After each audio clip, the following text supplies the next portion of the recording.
آپ سب پر سلامتی ہو۔ افضل علی افضل کا لکھا ہوا ہے، خود کو بھوکا ہی رکھا اور کمائی روٹی، تب کہیں باپ نے بچوں کو کھلائی روٹی، اس کی محنت کے ہی صدقے میں ملی ہے ہم کو، اس نے جل جل کے ہی کھیتوں میں اگائی روٹی، اور مانگے گا بھی کیا اس کے سوا بوڑھا فقیر، ایک کمبل ہو اگر اور ہو دھائی روٹی، ہم نے خون دے کے بنایا ہے زمیں کو زرخیز، تب کہیں جا کے تیرے ہاتھ میں آئی روٹی۔ ناظرین، میں ہوں یاسر رشید اور آپ میرا وی لاگ دیکھ رہے ہیں۔ ناظرین، ایک مرتبہ ملا نصیر الدین ایک محفل میں گئے اور ان سے کہا کہ کچھ نصیحت فرمائیں۔ ملا نصیر الدین چار ناچار سٹیج پر آئے اور سامعین سے پوچھا کہ جو کچھ میں کہنے جا رہا ہوں کیا آپ لوگوں کو معلوم ہے؟ لوگوں نے جواباً کہا کہ نہیں۔ ملا نے کہا کہ آپ کو بتانے سے کیا فائدہ جب آپ جانتے ہی نہیں۔ کچھ عرصے بعد پھر ایک محفل میں ملا پکڑے گئے اور ان سے نصیحت کرنے کی التجا کی گئی۔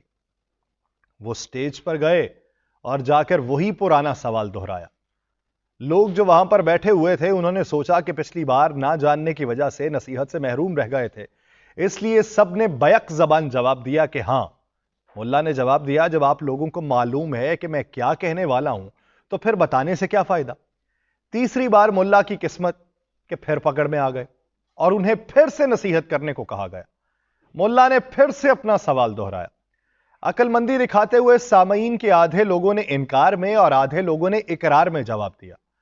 ملا نے جواباً کہا کہ جن لوگوں کو معلوم ہے کہ میں کیا کہنے والا ہوں وہ ان لوگوں کو بتا دیں کہ جو نہیں جانتے، اور یہ کہہ کر وہ سٹیج سے اتر گئے۔ پاکستان کے اندر بھی سیاسی منظرنامے میں آپ کو یہی دکھائی دیتا ہے۔ اگر کریڈٹ لینے کی بات ہو، اگر 1.5 سال حکمرانی کا کوئی کریڈٹ لینا ہو تو ہر پارٹی لیتی ہے، لیکن وزن اٹھانا ہو اور بیڈ گورننس کے مظاہرے کا جواب دینا ہو تو ہر کوئی یہ کہتا ہے کہ اس سے پوچھ لیں جس کو معلوم ہے، ہمیں تو معلوم نہیں اور ہم ڈسکریڈٹ کے اندر نہیں آتے، ہم نے اپنی پوری کوشش کی تھی۔ اب جب الیکشن کے حوالے سے پاکستان کی اعلیٰ عدلیہ یہ کہہ چکی ہے کہ کوئی ابہام نہیں ہے تو کیوں لوگ تذبذب کا شکار ہوئے بیٹھے؟ الیکشن میں تاخیر کی ایک بڑی وجہ چیئرمین پی ٹی آئی کی مقبولیت کے فیکٹرز کا تاثر بھی سامنے آ رہا ہے۔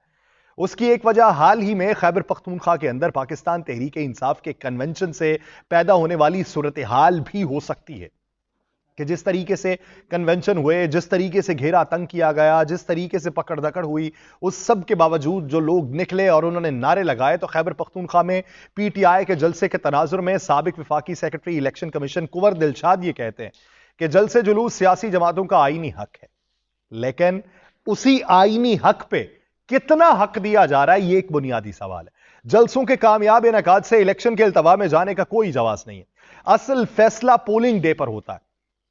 عطا اللہ شاہ بخاری کے جلسوں میں لاکھوں شرکا ہوتے تھے، لیکن جب 1946 میں الیکشن نہ ہوئے تو ان کی پارٹی ایک سیٹ بھی نکال نہیں سکی تھی۔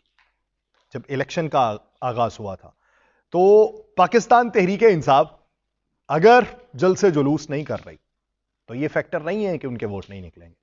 پاکستان تحریک انصاف کے رہنما شعیب شاہین کہتے ہیں کہ پی ٹی آئی اور عمران خان کی مقبولیت کا گراف اس وقت بہت بلند ہے، لیکن نون لیگ کے رہنما عابد شیر علی کا کہنا ہے کہ پی ٹی آئی مقبولیت کا فیکٹر قطعی ہمیں خائف نہیں کر رہا اور نہ ہی مقبولیت زیادہ ہے۔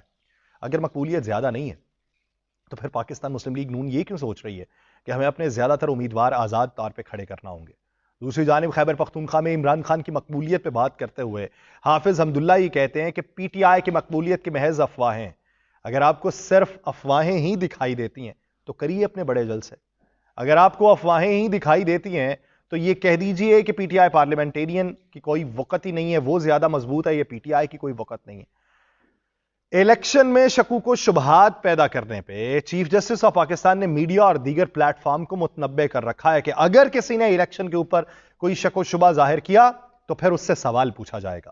اب اسی ضمن کے اندر الیکشن کمیشن آف پاکستان نے بھی مختلف ٹی وی چینلز پہ چلنے والی خبریں جو ہیں اس کے کچھ نکات منگوا لی ہیں، جو ٹکرز چلے ہیں وہ بھی منگوا لی ہیں کہ کس نے یہ باتیں پھیلائی ہیں اور کس چیز کی بنیاد کے اوپر پھیلائی۔ دوسری طرف قومی احتساب بیورو نے 190 ملین پاؤنڈ کیس میں عمران خان اور ان کی اہلیہ سمیت دیگر کے خلاف ریفرنس دائر کر دیا۔ نیب نے اسلام آباد کی احتساب عدالت میں چیئرمین پاکستان تحریک انصاف کے خلاف 190 ملین پاؤنڈ سکینڈل میں ریفرنس دائر کیا،